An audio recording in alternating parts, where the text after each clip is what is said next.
Indigenous waa dadka asalka ah ama dadkii ugu horeeyay ee deegaan mandiqad. Waa dad arrimo badan ku kala duwan sida luqadda iyo nidaamka dhaqan ay ku tiirsan yihiin, kaasoo jiilal kala duwan kala dhaxleen. Marka la eego guud ahaan caalamka, waxaa tiradooda lagu qiyaasaa ilaa 476 milyan. Waxayna ku kala nool yihiin ilaa 90 wadan. Waxayna tirada dadweynaha caalamka ka yihiin 6.2%. Dhanka kalena ilaa 15% ayay ka yihiin dadka ugu saboolsan caalamka. Waa kuwa ugu nugul isbeddelka cimilada, mana helaan intooda badan adeegyada caafimaad iyo waxbarasho. Qaarkood waa ay adag tahay in la gaaro oo waxay ku nool yihiin goobo aad u fogfog oo ay ku kaliyoobeen. Dadka asalka ah waxay ku hadlaan ilaa 4,000 luqadood oo in badan oo ka mid ah khatar ugu jira in la waayo. Waxaana jiraan barnaamijyo caalami ah oo lagu keediyo laguna ilaaliyo dhaqanka iyo luqadaha dadkan kuwooda khatarta ku jira. Dalalka ay dadkan ku badan yihiin waxaa ka mid ah Shiinaha, Brazil, Mareykanka, Australia iyo India. Dalka India waxaa ku nool tirada ugu badan ee dadka noocan ah, waxaana tiradooda lagu qiyaasaa ilaa 104 milyan, ayagoona dadka India ka noqonaya 8%. Waxay u qaybsamaan ilaa 700 qabiil, kuwaas oo kala luqad iyo dhaqan duwan. Kuwa India ku nool waxaa ka mid ah kuwa ku nool jasiiradda North Sentinel oo ah kuwa aan ogoleen in cidna booqato. Xitaa diyaaraduhu kuma dhawaan karaan oo waa ay weeraraan ayagoo adeegsanaya falaaro. Waxayna dawladda India qaadatay siyaasad qeexaysa in aan jasiiraddan la booqan karin, si dadka asalka ah looga ilaaliyo inay cudurro u gudbaan, isla markaana dadka isku dayaya inay booqdaan looga ilaaliyo falaaraha ay adeegsadaan dadka jasiiraddan ku nool. Dadkan lagu tilmaamo asalka ah waxay dhibaatooyin badan kala kulmeen gumaystayaashii reer Yurub, waxayna qaarkood awoowayaashoodu la kulmeen xasuuq, baabi'inta dhaqankooda, barakicin iyo boob la boobay dhulkooda. Meelaha mahadhada ugu weyn ka dhacdayna waxaa ka mid ah waqooyiga Ameerika. Dhulka maanta loo yaqaano Mareykanka iyo Canada ka hor inta aysan Yurubiyan ku saamisan dabayaaqadii qarnigii 15aad. Waxaa ku noolaayeen ilaa 20 milyan oo dadka asalka ah, kuwaas oo ku kala firdhisanaa guud ahaan dhulka Mareykanka iyo Canada. Laakiin isirsifeen ay la kulmeen iyo siyaasado ka dhan ah oo la dhaqan geliyay, waxaa dabayaaqadii qarnigii 19aad 90% hoos u dhacday tiradooda. dabcan kulligood kuma wada noolaa meelaha fog ee qaarkood ayaa ku nool deegaano ka ag dhow magaalooyinka, waxayna leeyihiin dhaqdhaqaaqyo oo ay xuquuqdooda ugu dagaalamaan, sida dhaqdhaqaaqa la yiraahdo Land Pact oo la bilaabay 2010 kaasoona ay ku dalbadaan in dhulkooda loogu soo celiyo. Waxaana hashtag Land Pact si weyn looga adeegsadaa Mareykanka, Canada iyo weliba Australia. Kuwa Australia ku nool waxaa loo yaqaanaa Aboriginal Australians, waxayna ka mid yihiin dadyowga asalka ah ee xuquuqdooda u dagaalama. Waxaana bishii Oktoobar warbaahinta si weyn u qabsaday muuqaal ay ka soo muuqatay gabar senatarada ah oo dadka asalka ah ka soo jeeda. Gabadhan ayaa si kulul ula hadashay boqorka Ingiriiska oo aqalka baarlamaanka ee Australia u yimid inuu khudbad ka jeediyo. Dabcan Australia waxay ka mid tahay dalalka uu boqorka Ingiriiska weli boqorka u yahay. Gabadhan dadka asalka ka soo jeeda waxay boqorka Ingiriiska ku tiri, "Ma tihid boqorkeena, waxaana xasuuq u geysatay dadkeena."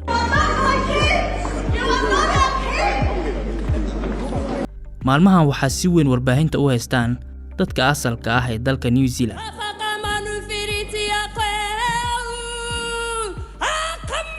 Waxaana si weyn isu muujisay gabar baarlamaanka ku matasha dadka asalka ah, taasoo ka carootay in wax laga bedelo qawaaniinta difaacaysa xuquuqda dadkeeda. Waxayna wakiilada dadka asalka ah kulanka ku joojiyeen ciyaar dhaqameed la yiraahdo haka, taasoo leh macno dhaqan, bulsho iyo ruuxeed. Waana shucuur ay soo bandhigaan marka ay rabaan inay muujiyaan awoodooda, midnimadooda iyo hawiyadooda ama cidda ay yihiin. Dadkan magacoodu waa Maori, waana dad Polynesian ah oo asal ah ama loogu yimid dhulka maanta la yiraahdo New Zealand. Waxaa la aaminsan yahay inay dhulkan dadkan degeen 1250 ilaa 1300 ee taariikhda miilaadiga. Waxaana la aaminsan yahay inay ka yimaadeen bariga jasiiradaha loo yaqaano Polynesia. Tirada dadka New Zealand ee maanta lagu qiyaaso 5.3 milyan waxay dadkan ka yihiin ilaa 20%. In badan oo maanta dadkan ka mid ah ayaana magaalooyinka ku nool. Dalkan marka la joogo, magaca dadkan asalka loo yaqaano waa Aotearoa, oo macno ahaan ah dhulka daruurta cad ee dhaadheer, oo loola jeedo inay dadkan yihiin astaanta lagu garto dhulkan, gaar ahaan marka laga soo eego dhanka badweynta. Dadkan asalka ah waxay u kala baxaan qabiilo kala duwan oo loo yaqaano Iwi, waxayna u nool yihiin koox qoysas ah. Waxayna ku nool yihiin tuulooyin taag sare saaran oo deer leh, loona dhisay hab difaac. Luqadda ay ku hadlaan waa Maori, waana mid ka mid ah luqadaha rasmiga ah uu leeyahay dalka New Zealand. Balse luqaddan hoos u dhac weyn ayay samaysay qarnigii 20aad, waxaana si weyn booska uga riixatay luqadda Ingiriiska. waxayna maanta luqadda Maori leedahay barnaamijyo lagu ilaaliyo sida iskuulo iyo warbaahin.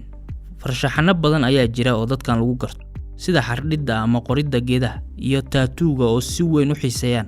keliyana ma ahan inay jecel yihiin taatuuga iyo farshaxanka ee waa kuwo ay ku gudbiyaan fariin ama qiso qusaysa shakhsi ama qabiil. taatuuga ee dadkan wejiga ku xardhaan iyo jirka waxaa loo yaqaanaa moko. inta badanna wuxuu taatuugan muujiyaa darajada, abtirsiinta iyo guulaha shakhsi ahaaneed.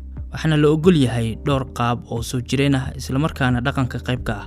arrimaha kale caanka ku yihiin dadka dalkan waxaa ka mid ah baal shimbir oo ay xirtaan kaaba qabiilada iyo qoysaskooda. waxayna awooyaashoodu si weyn u adeegsan jireen uguna xarogoon jireen baalasha shimbirka huya. shimbirkan waa mid ka dabar go'ay New Zealand. markii ugu dambeysay si rasmi ah loo arkana waxay ahayd 1907. bishii saddexaad ee sanadkan hal baal oo ka mid ah shimbirkii huya ayaa dhigay rikoor caalami ah kadib markii lagu iibiyey lacag gaaraysa $28,000. waxaana markii hore la filayay in lagu iibiyo ilaa $3,000. dadka Maori ee ah milkiilayaasha dhulka New Zealand waxay noloshoodu si weyn isku bedeshay, dhaqankooduna uu qalqal galay kadib markii Yurubiyaanku dhulkan arkeen. sahmiyihii Abel Tasman ee dhashka ahaa ayaa noqday Yurubiyankii ugu horeeyay ee dhulkan arkay, wuxuuna dhulkan gaaray 1642. laakiin kolka Yurubiyaanku si rasmi ah dhulkan u sahansadeen waa 1769 markaasoo uu dhulkan gaaray sahmiyihii Britishka ahaana sarkaal ka tirsan ciidamada badda ee Ingiriiska kaasoo lagu magacaabayay Captain James Cook. sodomeeyadii qarnigii 19aad ayuuna Ingiriisku si rasmi ah u qabsaday dhulkan si Faransiiska oo markaasi dhulkan daneynayay uusan ula wareegin. kolkii hore dadka Maori iyo Yurubiyaanka dhulkan gaaray ganacsi ayaa ka dhaxayn jiray, laakiin markii dambe waxay dadka asalka la kulmeen xiisado ka dhan ah iyo dhulboob xooggan.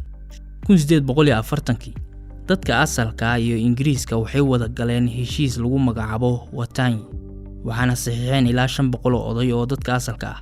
wuxuuna heshiiskan qeexaa una ballan qaadaa dadkan ilaalinta xuquuqdooda iyo madaxbannaanidooda. kala duwanaansho badan oo dadkan iyo Ingiriiska dhex martay ayaa jira oo heshiiskan ku saabsan, waxayna mar walba dadka asalka cabasho ka ahaayeen inaan si rasmi ah loo dhaqan gelin heshiiska. intooda badan dadkan heshiiska Watayi waa ay taageersan yihiin, waxayna doonayaan in si rasmi ah loo fuliyo. haatanna waxay wadaan dhaqdhaqaaqyo ay ku diidan yihiin in heshiiskan uu baarlamaanka dib u eegis ku sameeyo. in ka badan 40,000 oo dadkan ah ayaa talaadadii isugu soo baxeen caasimadda New Zealand ee Wellington, kuwaasoona ku hor banaan baxay aqalka baarlamaanka. waxayna diidan yihiin sharci dib u eegis ku sameynaya heshiiskii dalkan lagu aasaasay ee dadka asalka iyo Ingiriiska wada galeen ee Watayi. kumanaan ayaa ka soo socdaaleen dhanka waqooyi ee dalkan ee fog, qaarkood ayaana lug ku soo galay caasimadda dalkan ayagoo weliba sita hidaha iyo dhaqankooda. dadkan waa kuwa asal ahaan dhulkan loogu yimid, waana muwaadiniinta rasmiga ah, sidaasi oo ay tahayna waa ay ka nolol hooseeyaan dadka kale ee dalka. waxay leeyihiin ururo u dhaqdhaqaaqa iyo kuraas joogto ah oo ay baarlamaanka ku leeyihiin. farshaxankooda iyo ciyaarahooda dhaqanna waa astaan lagu garto dalka New Zealand ee dhaca dhanka koonfur galbeed ee badweynta Pacific.